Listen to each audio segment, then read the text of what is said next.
Welcome.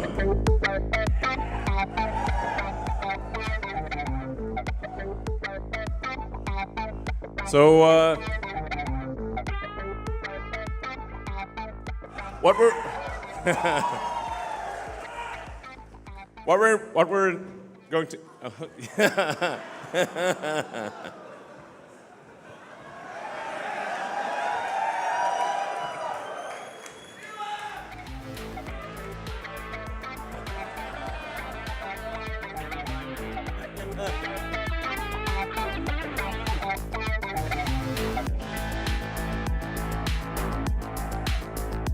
Those bots are just dancing. There are no wires.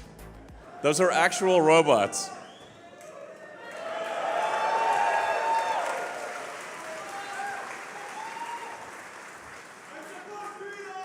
Thanks, guys. First of all, I'd like to just give a heartfelt thanks to everyone who supported the shareholder votes. I super appreciate it. Thank you, everyone. I'd like to thank the Tesla board for their immense support. We have a fantastic board, fantastic group of shareholders. Thank you all. And what we're about to embark upon is not merely a new chapter of the future of Tesla, but a whole new book. And I'm going to talk about that.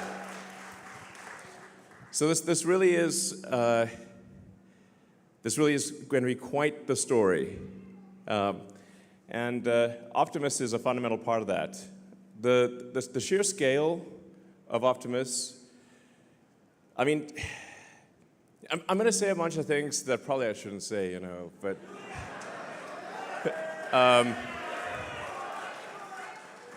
but that's what keeps it interesting.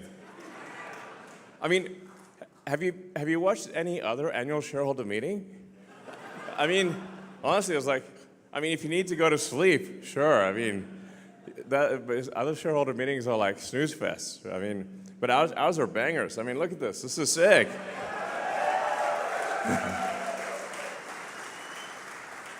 We got like the cyberpunk nightclub here with real robots just standing there and milling around and dancing. And around our engineering headquarters in Palo Alto, the robots are just walking around the office 24/7 with no one minding them. And then they go charge themselves. And so the scale of Optimus, like I said, that's really going to be something else. I think it's going to be the biggest product of all time by far. Yeah. So, like bigger than cell phones, bigger than anything. I guess a way to think about it is that every human on Earth is going to want to have their own personal R2-D2 C-3PO. So who wouldn't? But actually, Optimus will be even better than that. R2-D2, you just kind of would beep at you, and it's kind of hard to figure out what he's talking about. You need C-3PO to translate, but Optimus is going to be, everyone's going to want one. I think in terms of industry providing products and services, I think it's probably, 3 to 5 robots in industry for every, one that's a personal robot. I think there could be tens of billions of Optimus robots out there. Now, obviously, it's very important we pay close attention to safety here, because we do want the Star Wars movie, not the Jim Cameron movie. I love Jim Cameron's movies, but you know what I mean. So.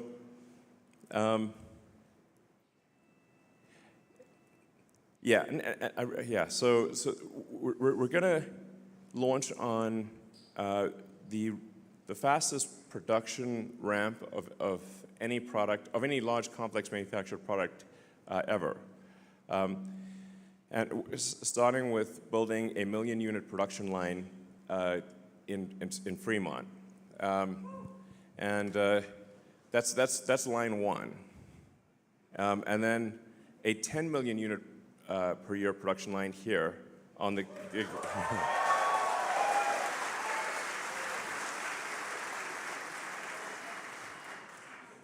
I don't know where we're going to put the 100 million unit production line. Maybe on Mars, I don't know. But I think it's going to literally get to 100 million a year, maybe even $1 billion a year. You know, people often talk about like eliminating poverty, giving everyone amazing medical care. Well, there's actually only one way to do that, and that's with the Optimus robot. With humanoid robots, you can actually give everyone amazing medical care. In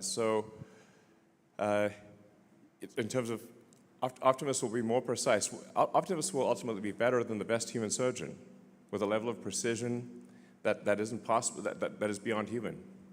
So I think that's a pretty wild concept to say, okay, if you know, people always talked about eliminating poverty, but actually Optimus will actually eliminate poverty. Optimus will actually give people incredible medical care.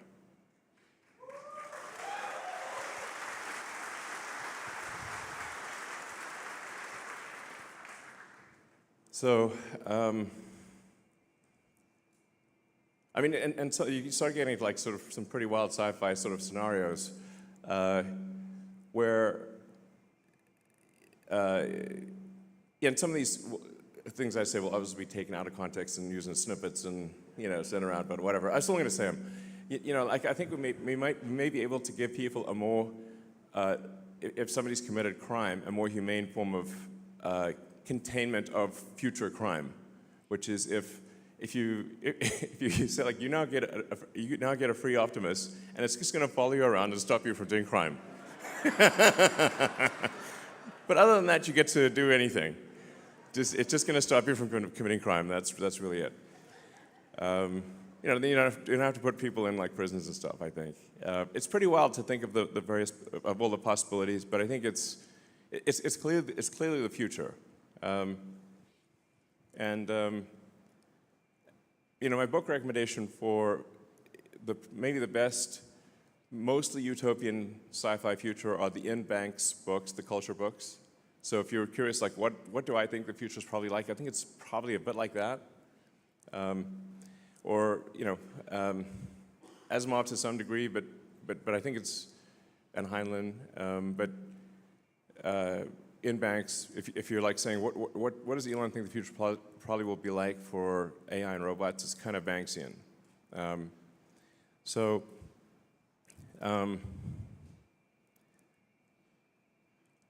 Now, and things do get kind of wild from an economic standpoint.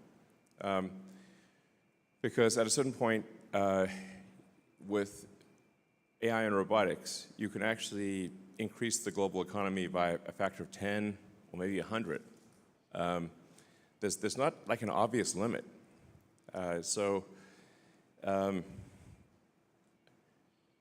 Like Optimus is kind of like an infinite money glitch. You know, and maybe there won't even be money in the future. Or money might be measured in terms of wattage, like how much you know, power can you bring to bear from an electrical standpoint. I guess what I'm saying is hang on to your Tesla stock. Yeah.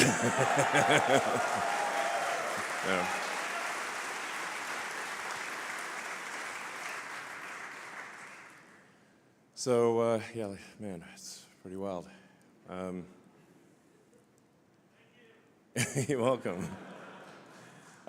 Let's see, I think we've got some slides to go through. I'm going to ad-lib a lot of this stuff, but... So, you know, when we started Tesla, the goal was to accelerate the advent of sustainable energy, and that's what we've done. I think Tesla has really led the way with electric vehicles, with battery packs, with a lot of solar, and many other companies have then followed our lead and done that. And electric cars, which used to be non-existent, are now prevalent. And the Model Y, for example, is the #1 selling car of any kind on Earth.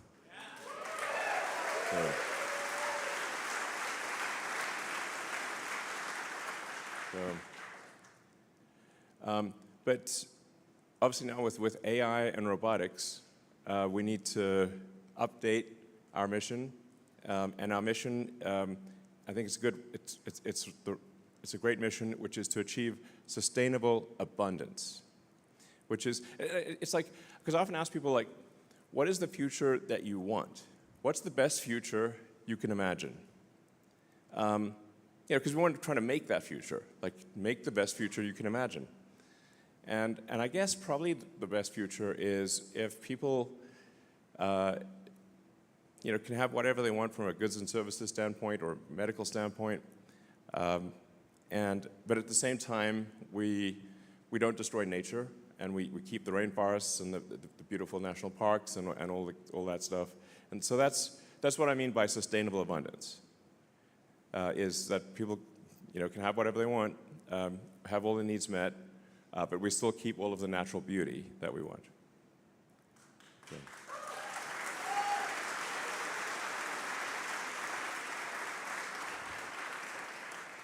I mean, if somebody can think of a better future, I'm all ears. But I think that's probably the best way to go. So yeah. Let's see. So. Yeah, as you know, every Tesla is designed to be autonomous. So it's sometimes difficult to explain to people if they've not. In fact, I'm sure you've all encountered this, where you try to tell people that the Tesla can drive itself, and they think you're crazy or something. I mean, especially apart from the Cybertruck, our cars look pretty normal. I mean, they're good-looking cars, but they don't look super. They look normal. But I guess it's kind of like having a cat, and the cat's just sitting. Let's say you've got a cat and it's like just sitting there on the couch, and you try to tell people that the cat can actually, it's actually Puss in Boots, and it can actually put on boots and a hat and swashbuckle and sing and dance, and people are like, no way, man, that's a cat. Until the cat does all those things. And you're like, damn, what the? We've got, millions of Tesla cars out there that are kind of like Puss in Boots. They're intelligent, but people don't know that they're intelligent. They look like normal cars, but actually they're super smart and can drive themselves. So I think that's probably the single biggest thing we need to do is to educate potential customers that you can either have a cat that's like a normal cat, or you can have Puss in Boots, and Puss in Boots is very cool.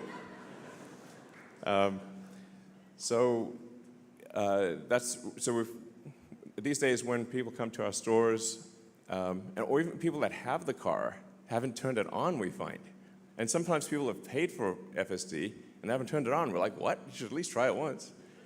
And so now we'll the sales team.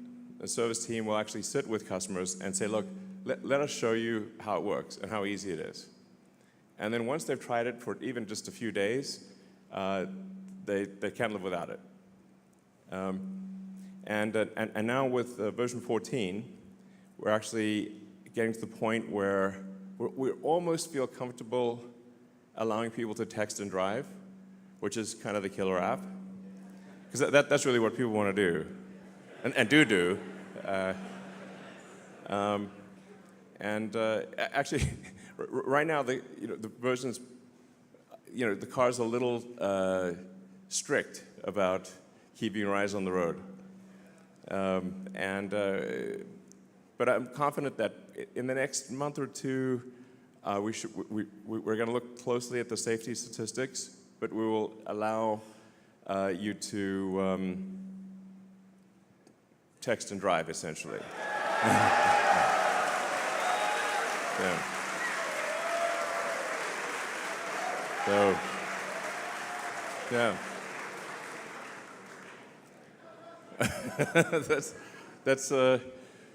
it's certainly better than the current situation, which often people will actually turn off FSD to text, then turn it back on, which is less safe.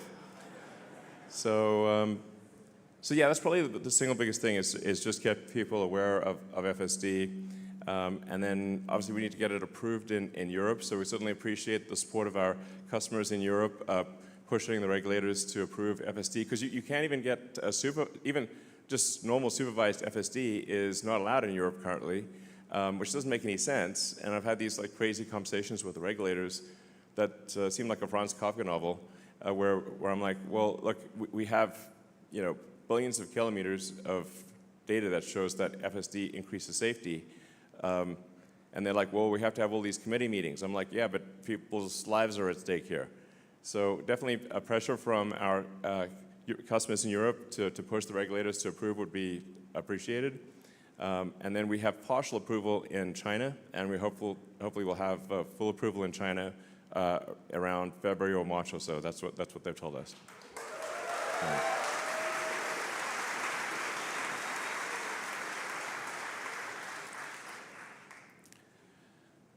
Yeah, but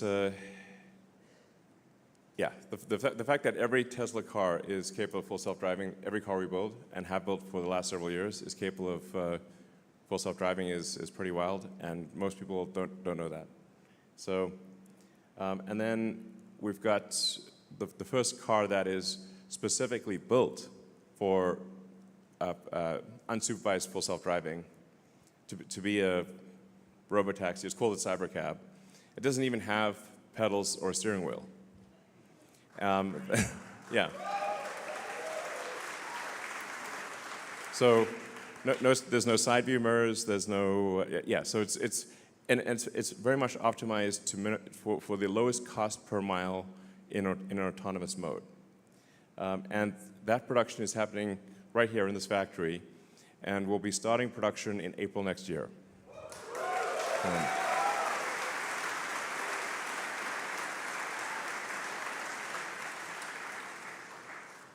So the way that Cybercab is designed is it's designed obviously for a purely autonomous world, but also the manufacturing system is unlike any other car.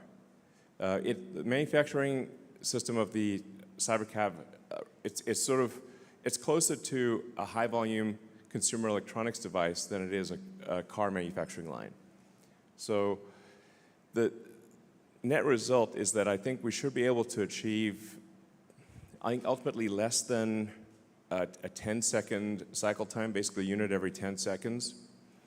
Maybe ultimately take a few years to get there, but it's theoretically possible to get to a 5-second production time.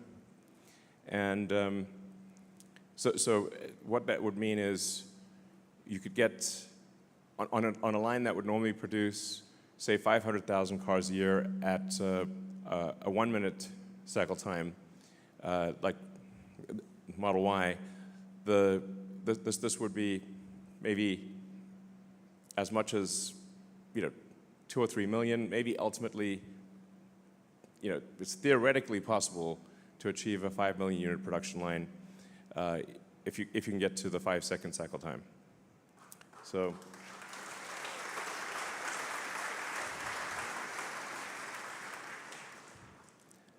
It's a lot of cars.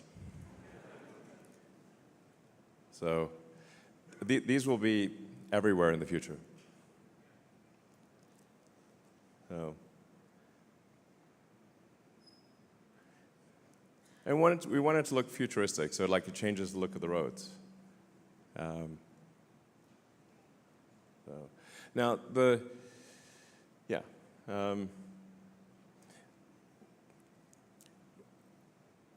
ingredients, when you look at what Optimus what's required to make Optimus and the various ingredients, what do you need to do to do high volume humanoid robot production? I think it's worth considering that really the cars we make are already robots, but they're four-wheeled robots. So Tesla is already the biggest robot manufacturer in the world because every car we make is a robot. And when you break it down to the fundamental elements, you've got batteries, power electronics, motors, gearboxes. You've got connectivity. You've got a vision-based AI. Hi, Optimus. And all the various pieces that you need for a humanoid robot. You need the AI chip. You need the AI software. You need to be able to manage a large fleet.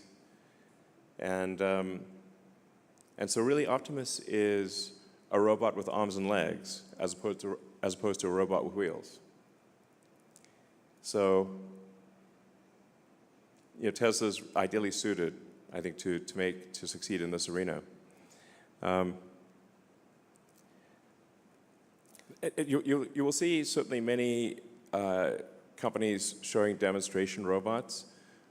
There's really three things that are super difficult about robots. One is the engineering of the forearm and hand, because the human hand is an incredible thing, actually. It's super dexterous.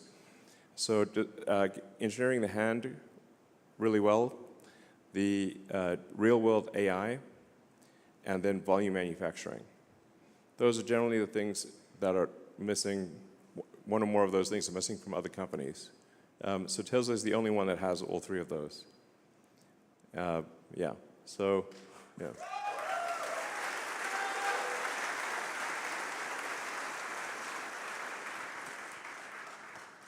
So this is the Optimus kind of initial. It's kind of the prototype production line.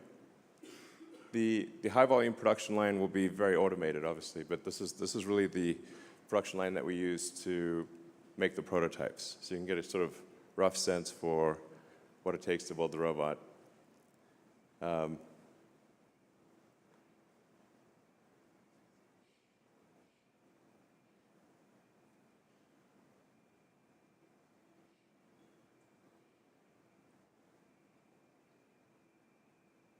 Got to pull the finger.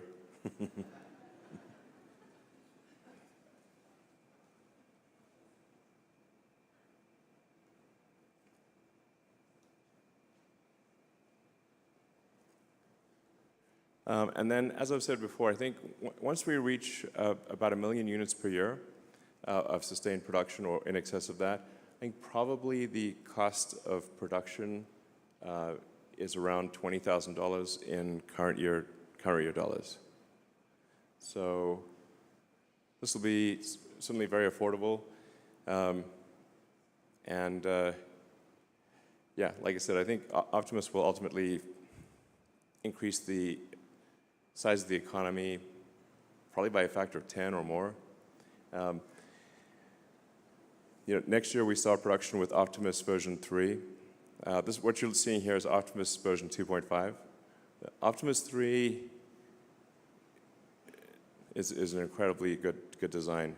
The Tesla engineering team is amazing. When you see Optimus 3, yeah.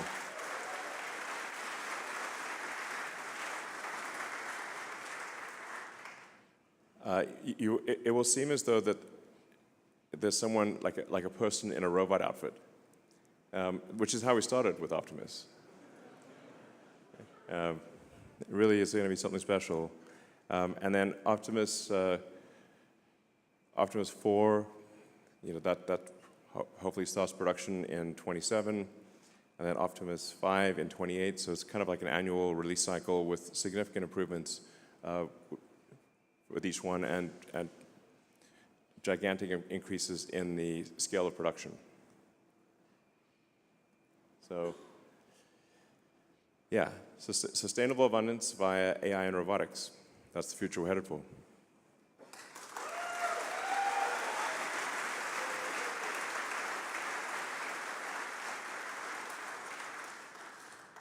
And as I think most people here know, the safety statistics show that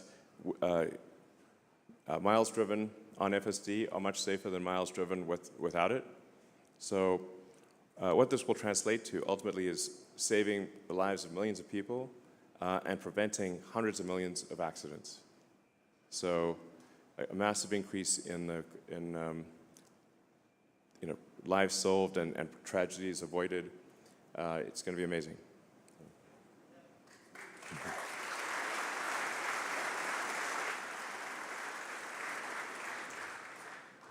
And how many people here have tried 14.1? Okay. All right, cool. Yeah, you can see even with the point releases, it's getting quite a bit better. It should be pretty smooth at this point. But really, 14.2 is, there are major changes with 14.2 and then 14.3. I think by 14.3 is when we'll really be at the point where you can just pretty much fall asleep and wake up at your destination. So.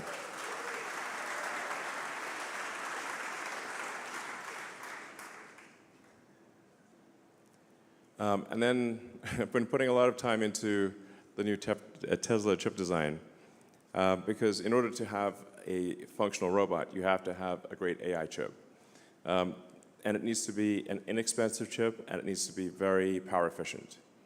So we believe the AI5 chip will be probably about a third of the power of, say, something like a Blackwell. An NVIDIA Blackwell, which is a great chip, for roughly comparable performance, and much less than 10% of the cost. So,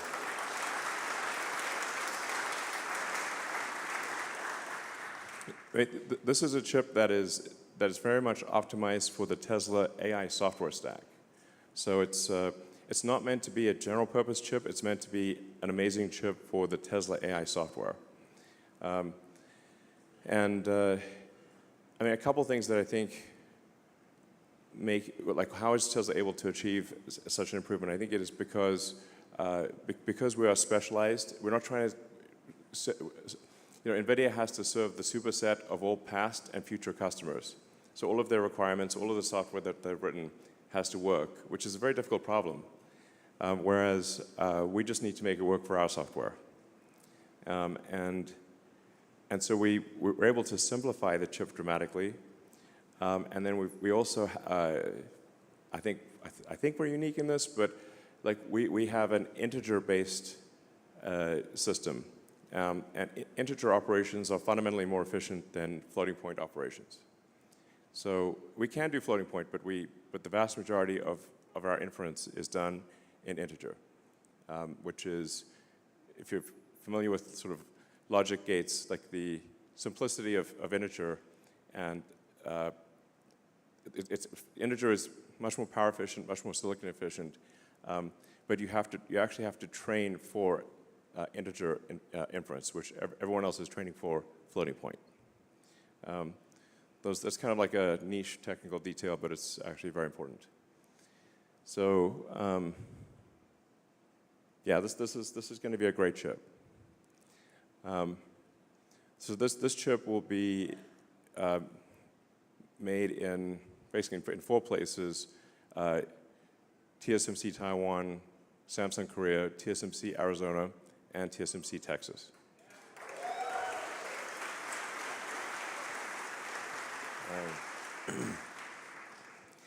And we already know what improvements to make for AI6. So I'm hopeful that we can, within less than a year of AI5 starting production, we can actually transition in the same fab to AI6 and double all of the performance metrics. So I'm super hardcore on chips right now, as you may be able to tell. I have chips on the brain. I dream about chips, literally. I can draw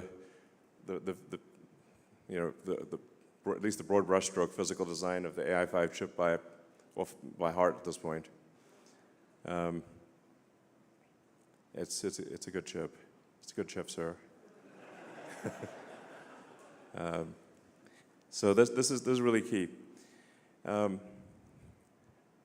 Now, one of the things I'm trying to figure out is how do we make enough chips?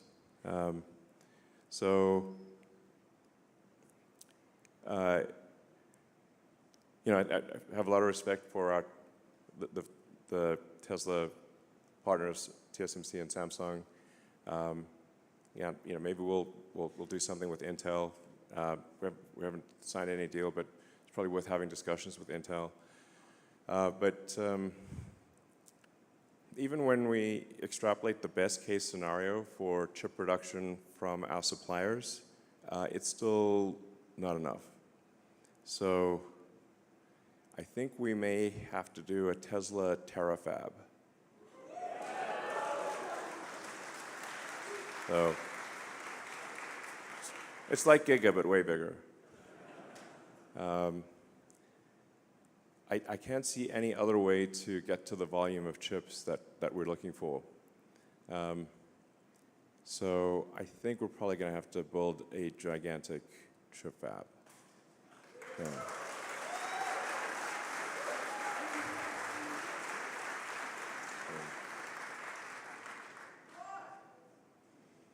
It's got to be done.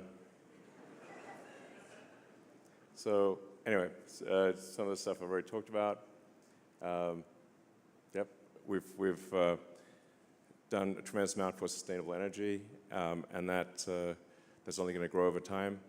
The world is moving towards a solar battery economy, which is ultimately that's where it was going to go anyway. But what Tesla's done is accelerate that outcome. Sometimes people don't understand quite how much energy comes from the sun. So the sun is 99.8% of all mass in the solar system, Jupiter being 0.1%, and then 0.1% is miscellaneous, Earth being in the miscellaneous category. So the total amount of energy, sometimes people say, well, we'll build fusion reactors on Earth. It's like, well, actually, the giant fusion reactor in the sky is basically impossible to beat. To such a degree that even if you could burn Jupiter in a thermonuclear reactor, the amount of energy produced by the sun would still round up to 100%. That's how much energy the sun produces.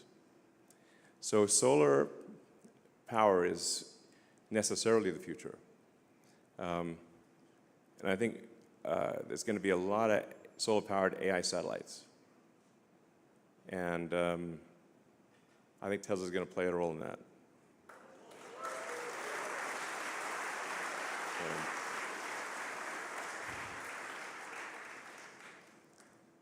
We've obviously refreshed the product line, so S3XY.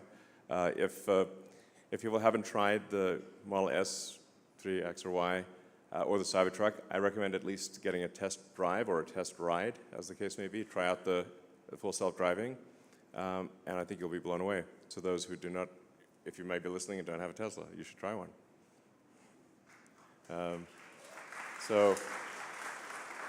And of course, we've got the Cybertruck, which is the toughest truck of all time.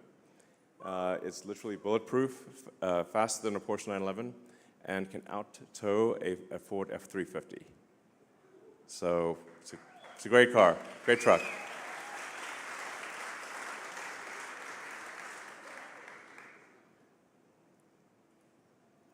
And then starting next year, we manufacture the Tesla Semi. So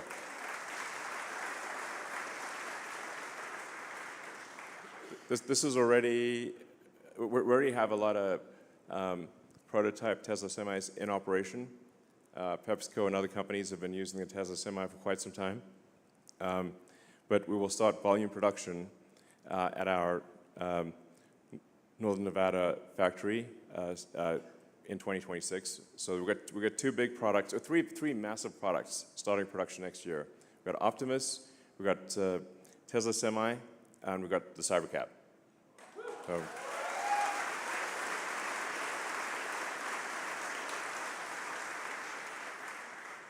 and then battery packs. So if you look at total US power generation capability, it's roughly a terawatt. But the average power usage is less than half a terawatt.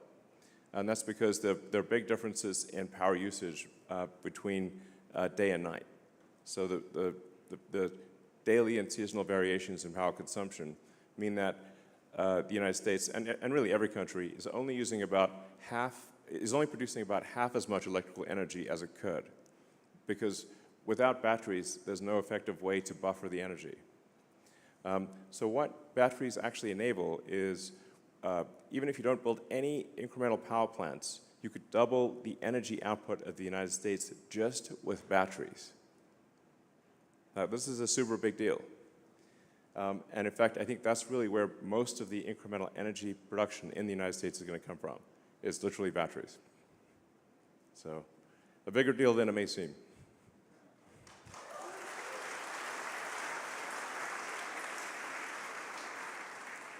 And then we keep improving the battery design, so the Mega Block, which makes it really easy to deploy battery, utility scale batteries.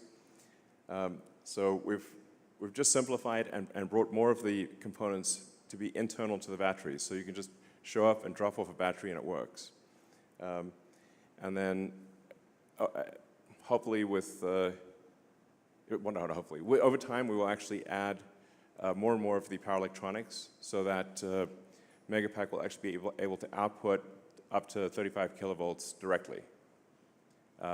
So you won't need a substation, is what I'm saying. You can just literally drop it off, kind of like the way that a power wall, you just connect it to the house, the utility wires go on one side and the other side goes to the house mains, and that's it.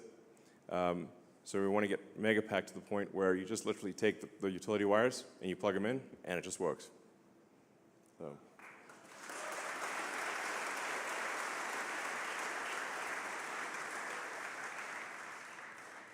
Then we've also built the world's largest supercharger network. So we do a lot of things here at Tesla. That's the biggest supercharger network in the world by far. And ultimately, you'll be able to go anywhere on Earth using a Tesla supercharger. And it's pretty close to anywhere on Earth, but it's going to be ultimately just anywhere. It'll just work anywhere. So. The supercharger team has done great work expanding that and improving the efficiency of the supercharger network.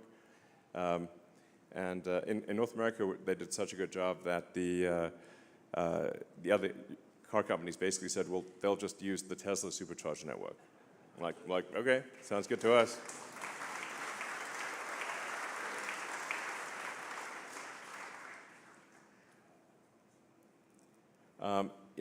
It's always important to have a slide on safety in the factory, so we continue to improve safety for our factory workers. We care a lot about their well-being, like one way you can just tell if a company is a good company or not, if you just walk through the factory or walk through the office and catch the vibe.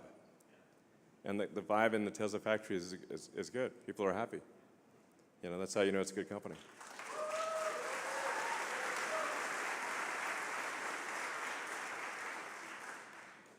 We've also put a lot of investment into raw materials. So we've built in South Texas and Corpus Christi the biggest lithium refinery outside of China, I believe. So it's starting off with 50 gigawatt hours of lithium, and we'll expand from there. So this is very, very important to have, in a worst-case scenario, that we have the ingredients necessary to make a battery. Very important. And then we've got here on this site the cathode factory, which is just the sort of giant building about a half mile that way. And we're just making sure that we, from a supply chain standpoint, are resilient against any potential geopolitical challenges.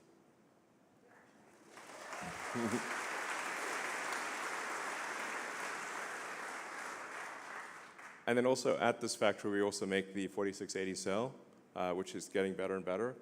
And that 4680 cell will be used in the Cybercab. It is being used in the Cybertruck and will be used in the Cybercab and also in Optimus. So that's going well. But we continue, obviously, to get cells from many suppliers. It's kind of like the chip fab thing. we'll take as many chips as our suppliers can provide us, but then beyond that, if they can't provide us with any incremental cells or chips, we kind of have to make them ourselves or we get stuck. That's the Tesla Semi Factory. So it's going to be pretty cool to see these going down the road in scale.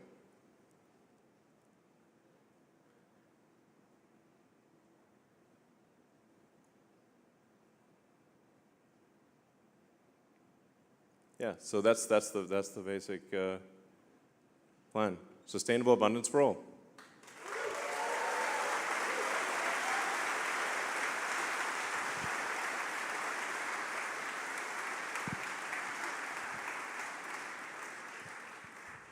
All right, so yeah, I guess we can go into Q&A now.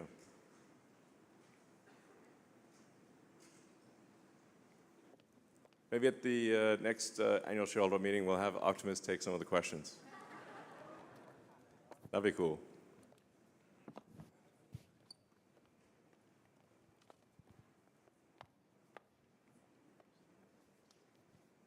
So let's see, Alexander. Well, thank you for your help, by the way.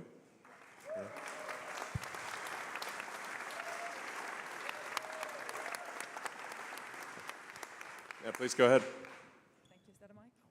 Is it? No, let me hold it. It's okay. Well, what a year's been, right? I mean, just a year ago, President Trump got elected on the same day. These 12 months have been a heck of 12 months. Thank you to the board, because I think they had to weather quite some storms with institutional investors. And obviously, thank you to you. And we stand with you. I think we showed it, and we will show it everywhere.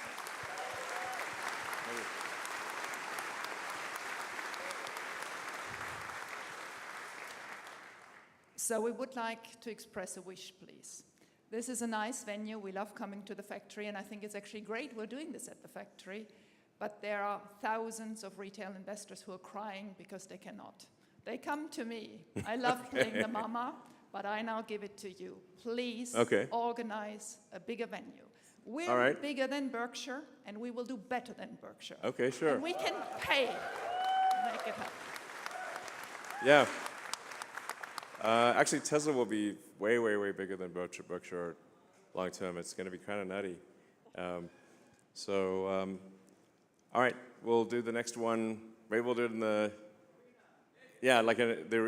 maybe the downtown arena or the soccer stadium or something like that. And get your security check. We want to make sure that you're safe. What if I just bob and weave? But, you know, we want a party, and if you can bring the other Elon companies there as well, investors would really appreciate it. All right, sounds good. So thank you very much for listening to that. All right.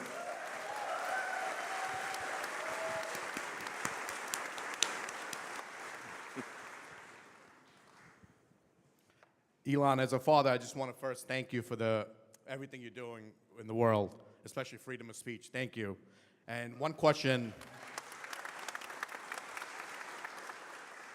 Will you or Tesla ever consider FSD tied to an owner's account rather than a vehicle to encourage more frequent upgrades, provided the transfer is to only a brand new Tesla vehicle while fostering brand loyalty? If the vehicle is sold or traded without upgrade to another Tesla, FSD ownership would end.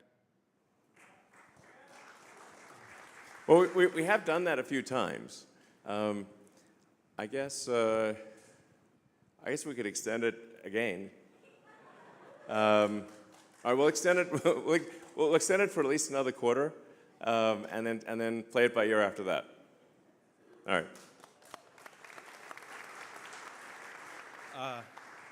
Howdy, Elon. Congrats on not having to show up to work for free anymore. Yeah.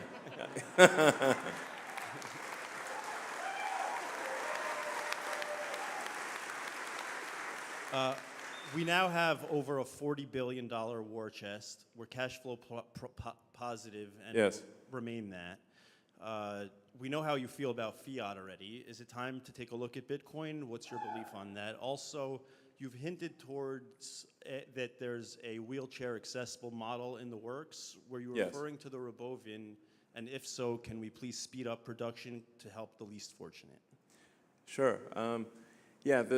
Obviously we need a vehicle that's big enough to fit a wheelchair, if it's wheelchair accessible.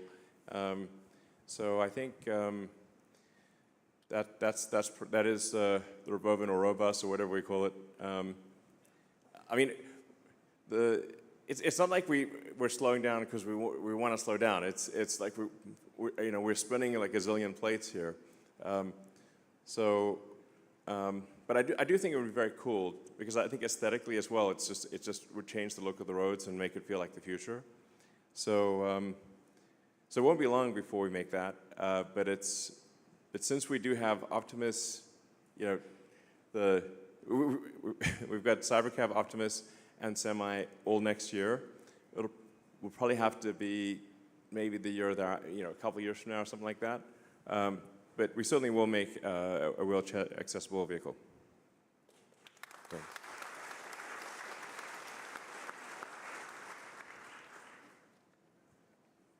Hi, Satoshi. I was privileged enough to attend the Investor Day, and you also talked about the factory being a product. And I saw the dry cathode method and so forth, and I wanted to know the progress in that, and also would Optimus be working on that in the future production line in the future? Yeah, I guess the dry cathode, man, that's turned out to be a lot harder than we thought.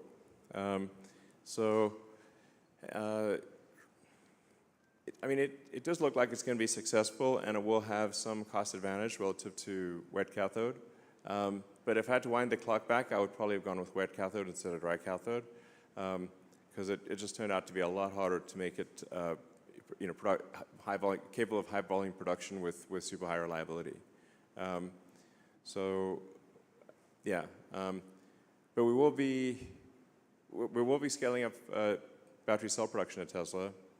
And looking for cell production from our suppliers as well, because we're going to be ramping up production very dramatically at Tesla. So now that we believe we have full self-driving, that we have autonomy solved, or at least are within a few months of having it unsupervised autonomy solved at a reliability level significantly better than human.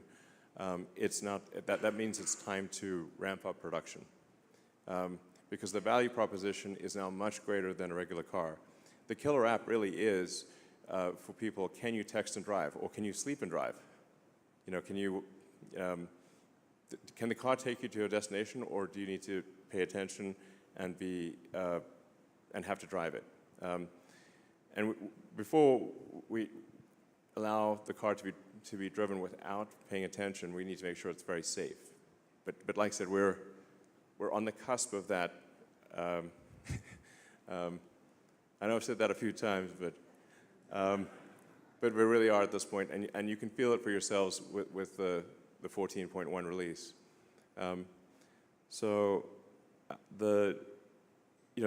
What we're going to push to expand vehicle production as fast as we possibly can. So aspirationally, we'd aim to increase vehicle production by about 50% by the end of next year. So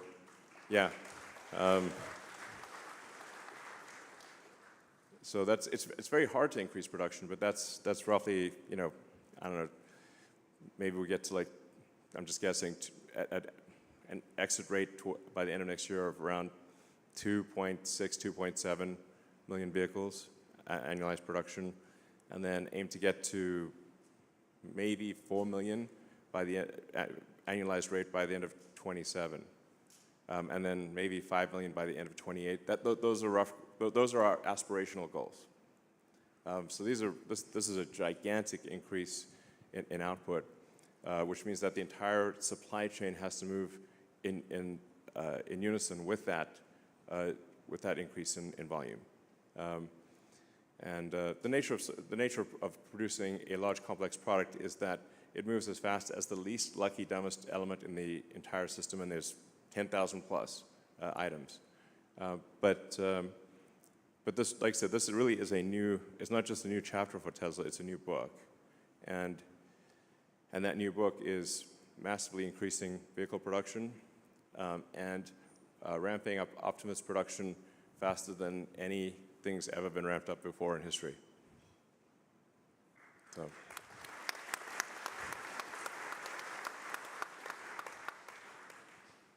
Awesome. Elon, thank you. Thank you from all of us. You know, the retail shareholders really care, and so I echo the sentiment of, you know, a larger venue where more can come.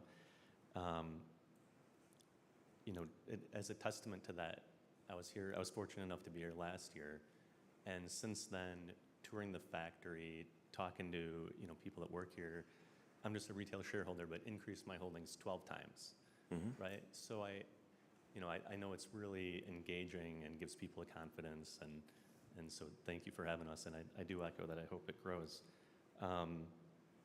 Last year, I'm the one that asked you about your well-being and safety.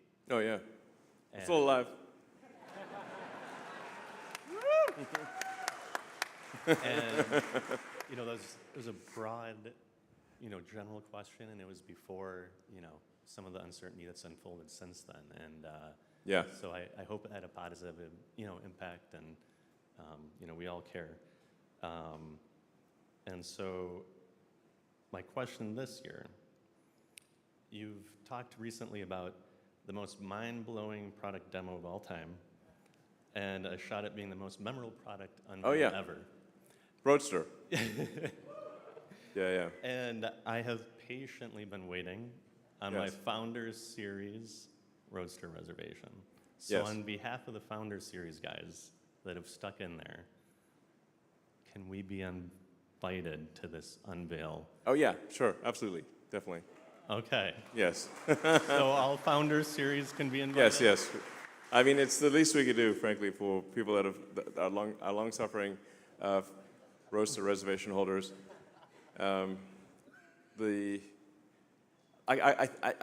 feel confident in saying it will be the most exciting product unveil ever. And I hope that whether it goes well or doesn't go well. Since I'm up here, can I get the first one? Well, I guess it's according to whoever put down their deposit in that sequence. So that's but you'll get a very early one. I mean, the new Roadster is very much sort of like it's not even the icing on the cake; it's the cherry on the icing on the cake. So I mean, it's really kind of like you know, it's like it's not essential for sustainable abundance. Let me put it that way. But I do think there should be you know, very cool technology in the world that is you know, that's way beyond anything that's ever existed. And I think I'd like those, like, even if I could never have access to those things, I'd like to know that they exist and see the future happening. So I think it will be inspiring to a lot of people, and just it's extreme. It's like the coolest car, if it even is a car, that will probably ever exist. Yeah. So. Hi, Elon. Congrats on the proposal plan. That was amazing, the compensation. Question back to chips. So chips. Limiting factor Chips will be the limiting factor.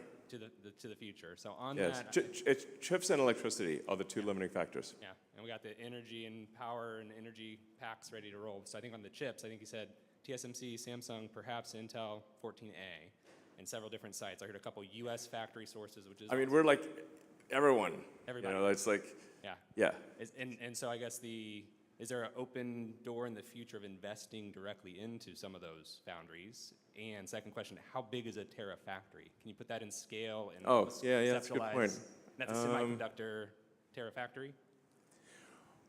Yeah, well, I mean, the thing is that we actually have agreed to buy all the chips that are made from the fab, you know. So it's basically a money printing machine for TSMC and Samsung. It's like literally, the faster you make the chips, the faster we send them money, but it's still not going at just fast enough. So that's why I think, as far as I can see, the only option is to go build some like very big chip fab. And then you got to solve memory and packaging too. So, but otherwise, you just tap out at whatever the chip production rate is. So I guess Terra would be, you'd want to say it's got to be at least 100,000 wafer starts per month size fab. And maybe that would be one of 10 in a complex. So it would ultimately be 1 million wafer starts per month. Yeah, exactly. You can tell when it gets the giggle factor, that's probably a good sign that we're onto something special. But I wouldn't be surprised if long term it's like 1 million wafers a month. Yeah. Hi, Elon. I'm a long-term investor, so I've been holding the shares for 12 years. I worked at the autopilot team development for 10 years, and I brought my dad here from Brazil. We actually won the Tesla Vision contest with the Cybertruck B video, so I hope you get to see that at some point. So thanks for the free Model Y.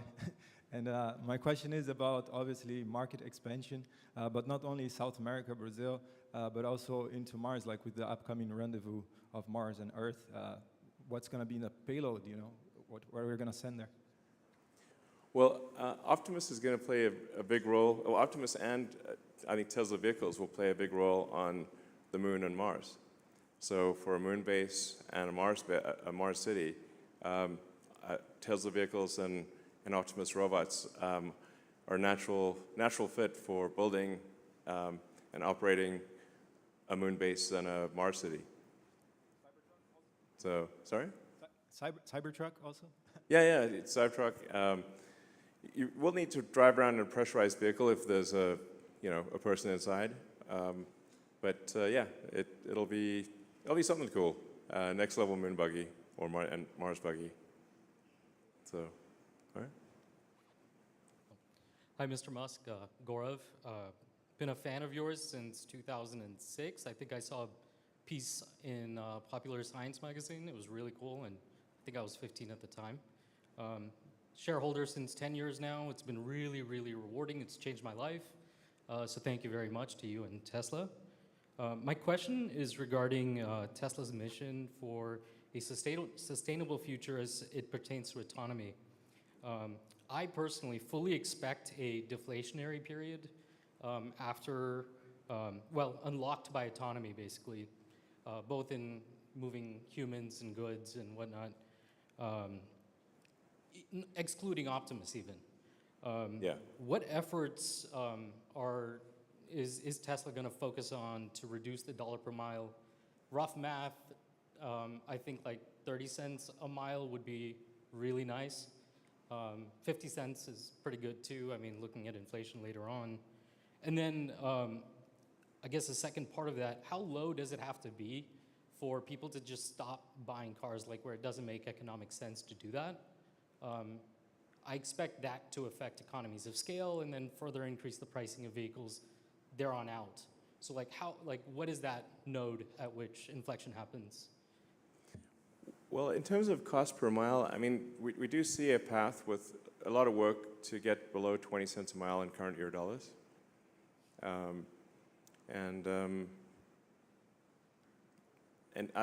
somewhat agree that things will probably be deflationary as productivity increases, because you can think of money supply as being the ratio of goods and services to what's the growth in goods and services versus the growth in the money supply?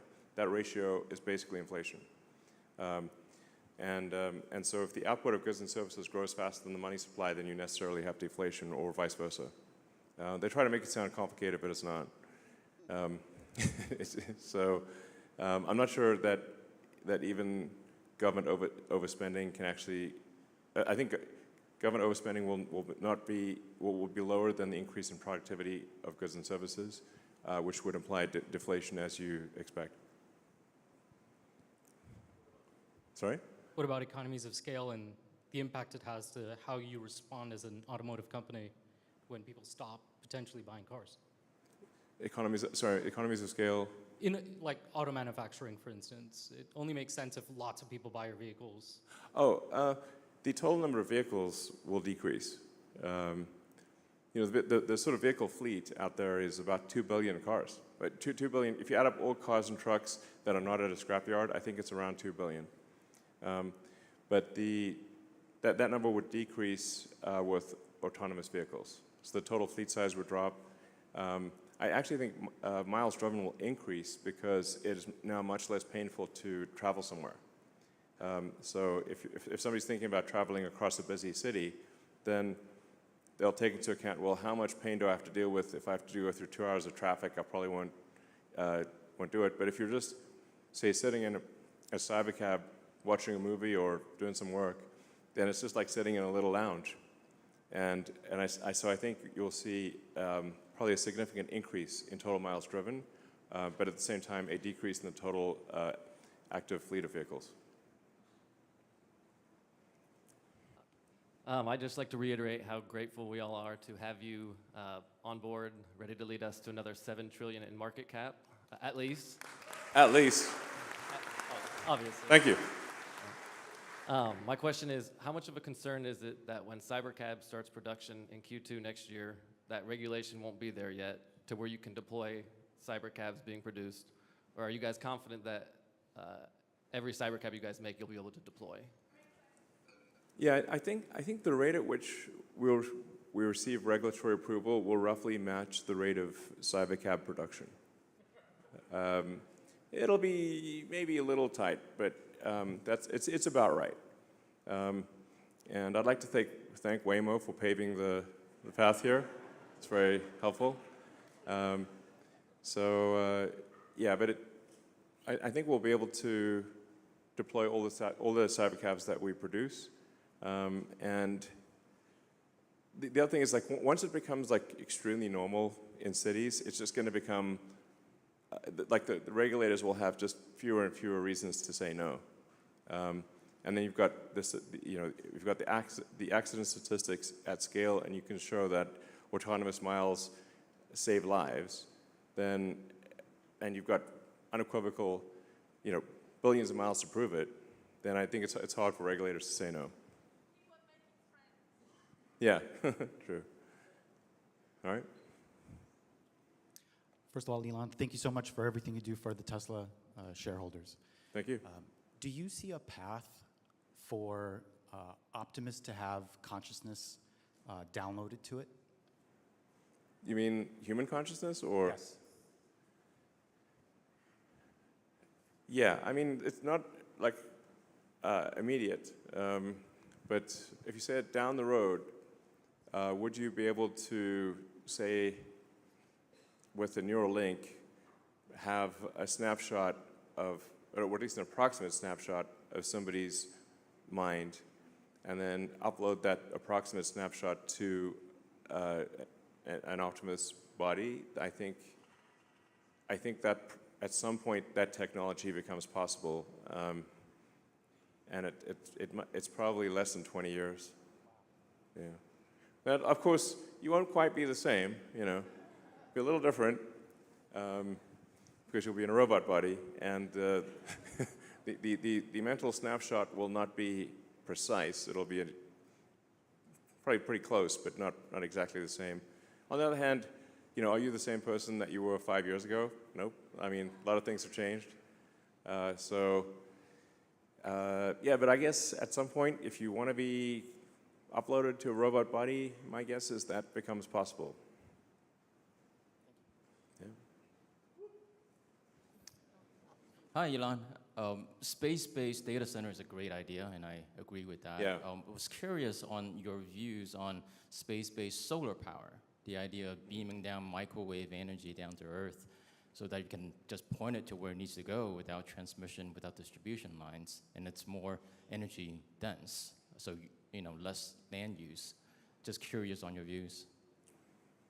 Well, space solar power, until the advent of something like Starship, where the cost per ton to orbit, drops by orders of magnitude, the cost of getting payload to orbit is so high that there was no possibility of space solar power solving anything, really. Now, with Starship, I see a path to Starship cost per ton to orbit being lower than air flight. Like if you were to fly, do a long distance air flight with cargo, like say took a 747 from here to, Sydney, Australia, or something like that. I think ultimately Starship will be able to do that trip for less cost per ton than an aircraft. So now you've got that opens up a very wide range of possibilities. Like the most obvious one, I think, is actually solar-powered AI satellites. So to move the AI to orbit and essentially deep space over time, because you can actually access over 1 billion times more energy from the sun in deep space than you can on Earth. The scaling, to scale to Kardashev, to make any progress on a Kardashev 2 scale, which is using some non-trivial amount of energy from the sun, you kind of have to do space solar power. Now, you could only beam a tiny amount of that back to Earth, or you would melt Earth. So Earth actually receives a very, very tiny amount of the sun's energy. Earth is a tiny dust mote. You see, like Earth to scale with the sun, we look like a little crumb. So to scale civilization, like I said, to be at all relevant on a Kardashev 2 scale, like to even use 1/1,000,000% of the sun's energy, you really have to use solar power in deep space. And you could beam some of that back to Earth too, but you can only beam a tiny bit of it back, or you'd melt Earth. And this will be our last question. We'll do a few more. Sorry? Sorry. All right. Elon, look around you. This is a very, very small sample of Tesla soldiers. Maybe, actually, I should say Elon Musk soldiers. Well, thank you for your support. So, thank you, everyone.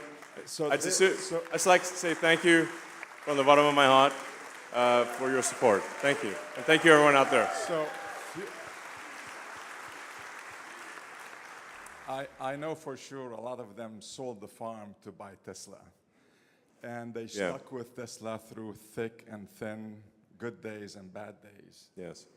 So my question to you is, how do you feel about repeating the success, but in a safer way, where you get qualified Tesla retail investor only to invest in SpaceX, avoiding all these market manipulators, those crooks, and these short sellers? Yeah.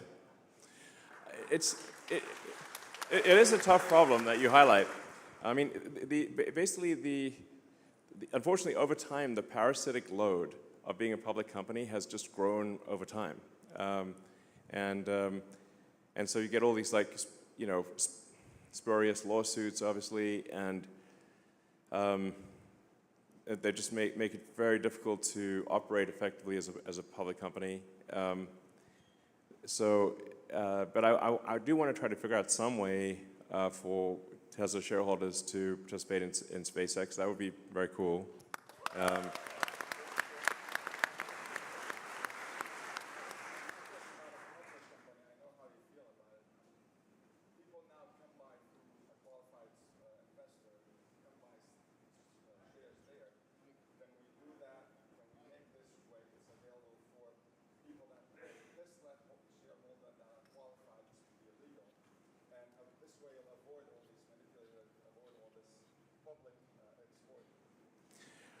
I've been giving a lot of thought to how to give people access to SpaceX stock, because I do want supporters to have SpaceX stock, but there's this sort of 2,500 shareholder threshold for, before you become a de facto public company. But I don't know, maybe at some point maybe at some point SpaceX should become a public company, despite all the downsides of being public. All right. Okay, first of all, thank you very much, Elon. Just amazing job you're doing, not only for Tesla shareholders, but the humanity in general. So we got a couple of questions many of us are asking. Like, we want to know, many of us think you are one of the most consequential business people on earth ever. And we want to understand, how do you think?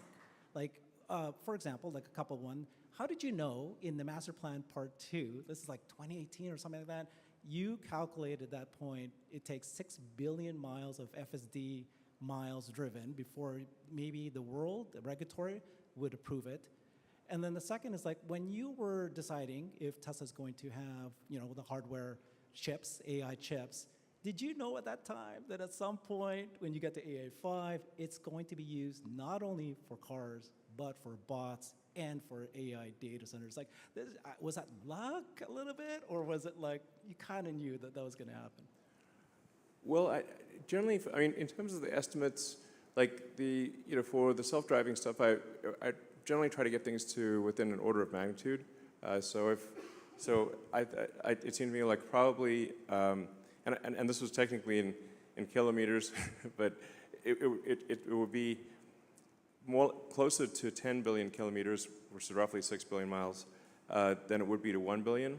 But I thought it would not take 100 billion kilometers. So it was really just in trying to, when you're trying to guess something where there's a lot of uncertainty, just try to get the estimate to the nearest order of magnitude, closest factor of 10, and that's why I said probably around 10 billion kilometers or 6 billion miles, and then the chip. The reason Tesla created a chip team. And it's important to know, like, the vast majority of, like, Tesla is like a dozen startups in one. We've only really done one major acquisition, which is Solar City, and then some very small ones. So almost all of this is organic. So I built the chip team from scratch and the AI team from scratch. It was just because it became a limiting factor.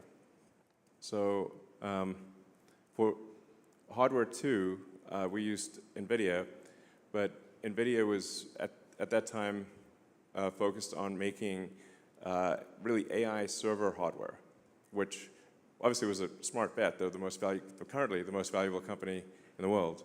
And Jensen Huang and his team have done an incredible job at NVIDIA. My hat's off to them. I'm a huge admirer of Jensen and NVIDIA. They've done amazing work, but they didn't want to do a low-cost, power-efficient car computer at the time, AI car computer. So I was like, well, okay, I guess we need to start a chip team to solve that.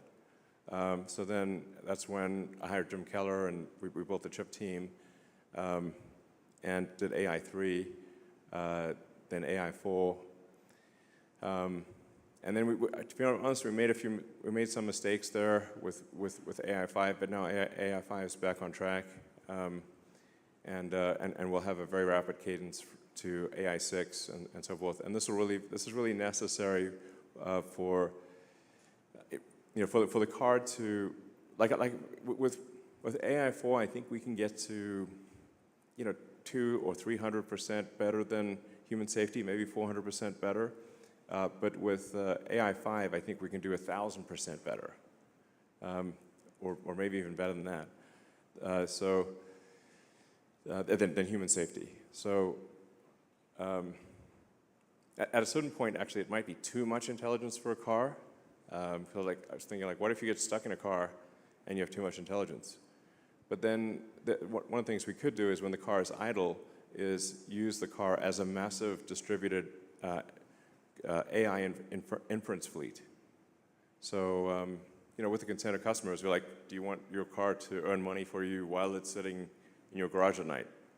I don't know, we'll pay, $100 a month or $200 a month or whatever the right number is, if you allow Tesla to do AI inference workloads when you're not using your car. So that will also help the AI in the car not get bored. Because I sort of imagine, what if I got stuck in a car? you know, and then, well, and the highlight of your day was driving. It's like, you know, but they don't always want to drive, so then what do you do the rest of the time? So I think Tesla could actually end up having the largest, Tesla might end up having the most amount of AI inference compute in the world. Like if you think, like maybe if we had 100 million car fleet, and at some point we may have more than 100 million car fleet, and they'll have AI 6, AI 7, you know, and if you're able to run a kilowatt of inference on a 100 million car fleet, now you've got 100 gigawatts of distributed inference with built-in cooling and power electronics and distributed power. So, you know, probably the market's valuing that at 0.0 right now, is my guess. But it seems like an obvious thing to do.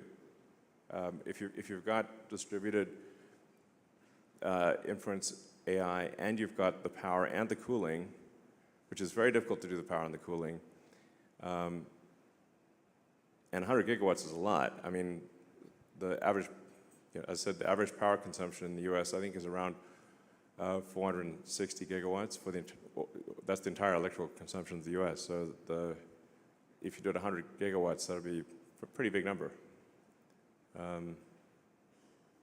But yeah, it's basically something as a limiting factor, and then we take actions to address the limiting factor.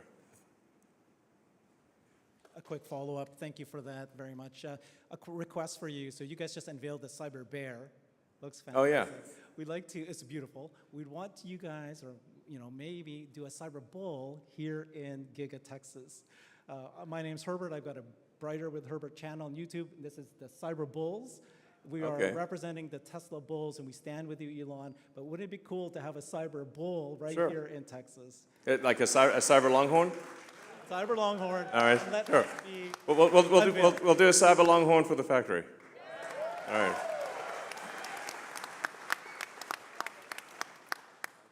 Good afternoon. I'm very excited to ask this question. I've dreamed of giving away a Tesla for a very, very long time. And I finally wore EVJect down enough that they're willing to foot the bill for it. But it turns out to give away a Tesla, I have to have your permission to say we're giving away a Tesla. So it's a simple just question. give it away. You don't have to do anything. Tesla doesn't have to do. We're going to go through the normal channels. We'll buy it from a store. Sure. All that stuff. You can give away a Tesla. It's totally cool. Yeah. Yeah, but certainly you don't need my permission to give away a car. We'll take like maybe a couple more questions and then call it a night. Over here. All right. Hi, Elon. My name is Jonathan. You mentioned that the Roadster will have more tech than all the James Bond vehicles combined. Do you think there's any possibility that any of that tech will make it into the current vehicle lineup? No. And to follow up on that, do you have any estimate of production or delivery timelines for the Roadster? I guess, well, so we're aiming for the product unveiled will be of the Roadster 2, which will be very different from what was shown previously. That demo event will be April 1st of next year. I have some deniability because, like, I could say I was just kidding. But we are actually tentatively aiming for April 1st for this, what I think will be the most exciting, whether it works or not, demo ever of any product. And then I guess production is probably about 12 to 18 months after that. I think production is probably a year or so after that. Oh, well, I can't give away the secrets, but you won't be disappointed. All right, we'll take one last question, I guess. Hey, Elon. All right. 3 last questions? Okay. Hi, Elon. I'm really excited about this future of sustainable abundance that we're talking about. I mean, you're going to be saving a lot of lives with FSD, but the number of lives that will be saved and improved with this future vision you have is really inspiring and very exciting. So even today, you've mentioned, though, that in a post-scarcity world, the role of money could diminish or become obsolete. Given that much of today's power, including yours, is tied to wealth, do you think achieving this abundance would require powerful people to relinquish their power? And how might we address resistance from those who hold power to make this vision a reality? Well, I mean, I think actually long-term, the AI is going to be in charge, to be totally frank, not humans. If artificial intelligence vastly exceeds the sum of human intelligence, it is difficult to imagine that any humans will actually be in charge. So we just need to make sure the AI is friendly. Yep. Thank you. Was that the question? Go ahead, sure. Yes. Okay. Sorry, Elon. Okay. Yeah. So I'm Cybercat on X, and I'm doing YouTube and content creator. There's one thing I always heard about Tesla owners or people who want to buy Tesla complain about, that is about a super expensive insurance, right? And the thing is, Tesla, I know Tesla also do insurance. However, it's not a cover every place. Like based on Boston, I don't have too much options. It's super expensive. And the other point is the FSD is very safe right now. I've been using FSD for about 4 years, right? Yes. It's getting to a point, it's like almost unsupervised. However, the insurance still does not take this into consideration. They don't ask you whether you have FSD or not, and they don't know how much you travel with FSD, and that is not a part of the risk prediction kind of thing, right? So I feel like what's your thought about insurance going forward, especially when we're getting close to the autonomy? What is path, like either using your own or with the external partnership? For example, there's a company called Lemonade. Okay, we do need to not have the questions be super long. I mean, Tesla Insurance is trying to expand as quickly as possible, but the regulatory structure for insurance is extremely complex and works on a state-by-state basis. So it's really somewhat of a racket. The rules for insurance are different with every state. It's a very, very complicated thing. So but I'm aware that insurance often is too expensive and doesn't take the right things into account. So all I can say to that is, yeah, we'll keep expanding Tesla Insurance. When the car is operating as a cybercab, Tesla will simply self-insure, so that kind of solves that. Insurance is a real pain in the neck, for sure. Okay, I do need to end this at some point. I'll take, one question there. All right, thanks Elon for taking my question. I appreciate it. My question has to do with compute and what the build out or how much is necessary to train Optimus and actually get them to a very household, meaningful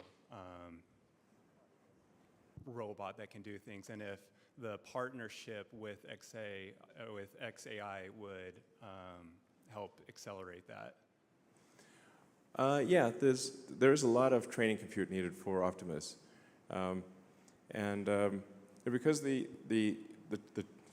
AI chip in the robot is relatively weak because it's really limited on power. You can make up for that with a lot of training to have a lot of training result in a very efficient AI that can run on a low power chip in the robot. So it is.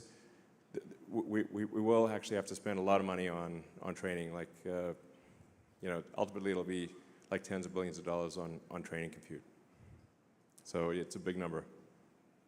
Would a partnership with XAI help accelerate that? Yeah, I think potentially. Yeah, I think that could yeah, I think there's potential for accelerating that. So, yeah, did the XAI investment thing get approved? Yes. No? Yes? Okay. Okay, whatever. You know, whenever like it's like you know, Tesla and some other company that I have an interest in, then it's like always quite complicated to you know, do things. It has to go through a lot of hoops to happen. But you know, I do think there's a lot of potential for collaboration with XAI in the future and with SpaceX. So, all right. Okay, this is the last one. Yeah, sorry. Thank you so much.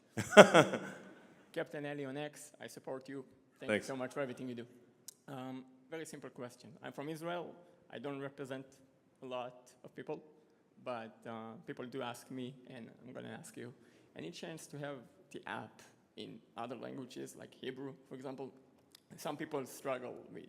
You mean the app is? The app itself, yeah, just the app, the application. The app is not in Hebrew? No.